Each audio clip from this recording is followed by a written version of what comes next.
I'm a sea monkey man, shrimp G and D-U-D-E. Okay, so let's dive into this. Sea monkeys.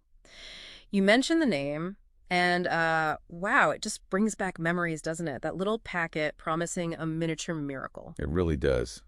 Such strong nostalgia. They somehow captured this, like, basic magic of watching life appear.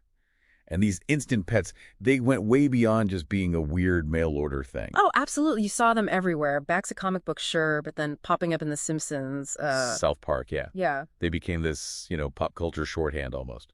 So we looked at the sources you sent over, and we want to unpack why. What made them stick around? We'll get into the history, the science bit, the clever marketing, and this whole community that's still into them. Right. And it didn't start as sea monkeys. That wasn't the first name. Harold von Braunhut back in 1960 called it instant life. Instant life. Okay, yeah, functional, but Yeah. not quite magical. Exactly. Didn't really grab you.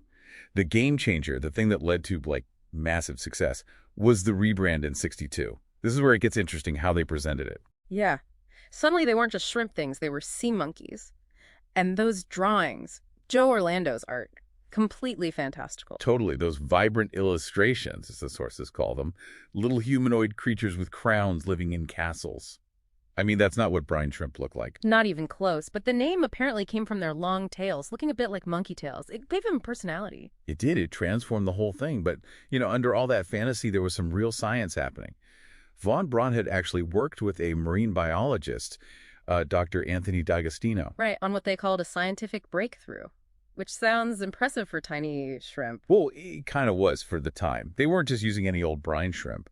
They were selectively breeding a specific type, Artemia NYOS. Artemian NYOS, okay. Yeah, a hybrid designed specifically to survive being dried out for ages. Yeah. In cryptobiosis. Mm-hmm. Then boom, add water in the packet stuff, and they hatch really quickly. So that whole instant life promise, it was based on this specific breed, and they even patented it. Yep. U.S. patent in 1972.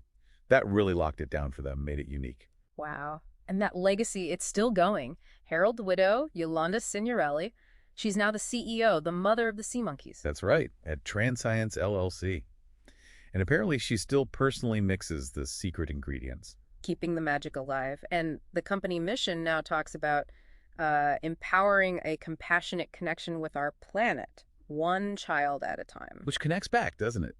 Fostering that little bit of wonder, empathy, curiosity about nature, even in a tiny tank. Looking at what's out there now, it's not just the basic kit anymore. You've got themed tanks, like a Magic Castle one, or on Mars. Sees it fresh. And specific care products, too, like Plasma the Third, their food formula to help them live longer. It's a whole little system. And, they weren't the only ones doing this kind of thing. You see other tiny aquatic pets out there. Like triops, yeah. Those are cool living fossils. Bigger, they have 3 eyes. Or aqua dragons, another kind of brine shrimp kit. So there's definitely a niche for these miniature worlds. But what's really interesting now is the online community. It's not just kids anymore. People are seriously into it. Oh, absolutely. You've got folks sharing amazing microscope videos of them hatching, people trading tips on how to keep colonies going for years. We saw some creators mention, like Pico Cosmos going deep on the biology, Sea Monkey Dude John with his huge tanks. Gullibles Babbles reviewing old kits, Aqualab Creations doing setups, Chels Badger sharing her personal journey. It's fascinating how it keeps engaging people. It really shows the lasting power, way beyond just, childhood nostalgia. It taps into something else. Accessible science, maybe? Yeah. Just that connection with nurturing life, however small. So pulling it all together, sea monkeys are this weird, wonderful mix. You've got the actual science, that tough little hybrid shrimp. Right. Mixed with a huge dose of imagination, brilliant marketing, unforgettable art. They became a cultural icon, yeah. A first biology lesson for tons of kids. And just a source of calm focus for others. It's a perfect example, really.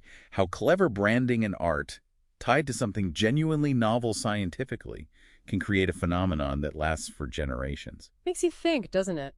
How that dream sold the underwater kingdom in a plastic tank connects to something deeper in us. That desire for wonder, for discovery, maybe even companionship from these tiny creatures.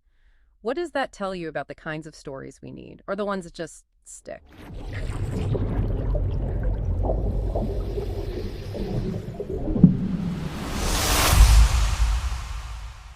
We doing big shrimping in the deep blue you see, I'm a sea monkey man, tricky, and D-U-D-E.